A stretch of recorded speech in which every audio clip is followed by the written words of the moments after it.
युवा लड़के ने अस्पताल की फर्श को छुआ। अगले ही पल उसके दिमाग में दृश्य उभरा कि एक मानव तस्कर नर्स का भेष बनाकर बच्चे को चुरा रहा है। उसने आसपास की नर्सों को देखा और नकली नर्स को निकलते पहचान लिया। वह बाहर भागा, छलांग लगाकर उसका रास्ता रोका, खुद को इलाके का गश्ती अधिकारी बताया, बच्चे के बारे में पूछा और उसे गिरफ्तार कर लिया। इस तरह उसने माता पिता का चोरी हुआ बच्चा वापस दिला दिया। नर्सें हैरान थीं कि उसने इतनी भीड़ में सिर्फ एक नजर में बिल्कुल तुरंत जान लिया कि बच्चा डिब्बे में वहां छिपा है। उसने अपनी आंखों की ओर इशारा किया और अगले ही क्षण बेहोश हो गया। असल में वह छोटा गश्ती अधिकारी था जो झगड़े सुलझाता और छोटी बातें संभालता था। एक दिन वह सूती धागा फैक्ट्री के मालिक और तीसरी रखेल का विवाद निपटा रहा था। तभी वह बिजली के बॉक्स से टकराया, करंट लगा और बेहोश हो गया। होश में आने पर उसे पता चला कि वह अपराध स्थल का दृश्य देख सकता है। अस्पताल से छुट्टी के पहले ही दिन सहकर्मी ने बताया कि नदी किनारे लाश मिली है और शक है कि वह वही फैक्ट्री मालिक है जिसका झगड़ा उसने 3 दिन पहले सुलझाया था। वह सहकर्मी के साथ मौके पर पहुंचा और आगे बढ़ा। उसने मृतक के शरीर पर हाथ रखा और घटना वाली रात का दृश्य देखा। उसने साफ सही देखा कि काले कपड़े वाला आदमी बारिश के जूते पहने उसे धक्का देकर पानी में गिरा रहा है। जांच अधिकारी ने उसकी हालत पर सवाल किया और ताना मारते हुए कहा कि कुछ लोग ऐसी बातें देख लेते हैं जिन्हें नहीं देखना चाहिए। थाने लौटकर जांच अधिकारी ने सुरागों को क्रम से रखा। मौके पर संघर्ष के निशान नहीं थे, चश्मदीद नहीं थे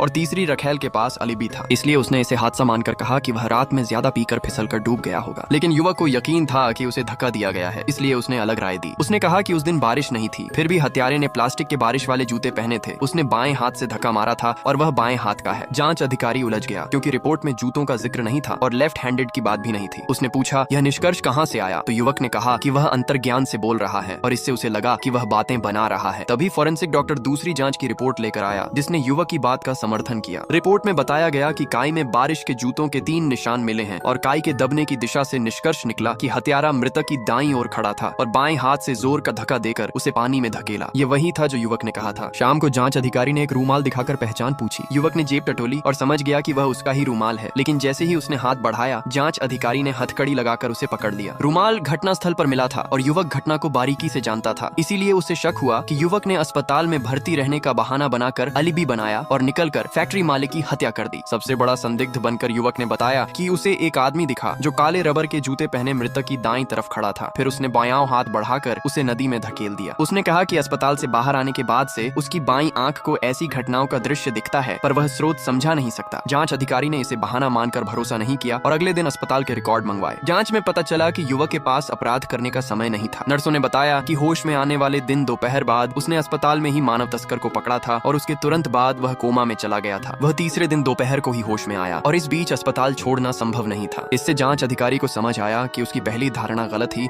और रूमाल जानबूझकर फंसाने के लिए रखा गया था। फिर कहा गया कि कुछ लोग ऐसी चीजें देख लेते हैं जिन्हें नहीं देखना चाहिए। युवक ने कहा कि उसकी बाईं आंख घटना स्थल का दृश्य दिखा सकती है और वह सच में देख सकता है।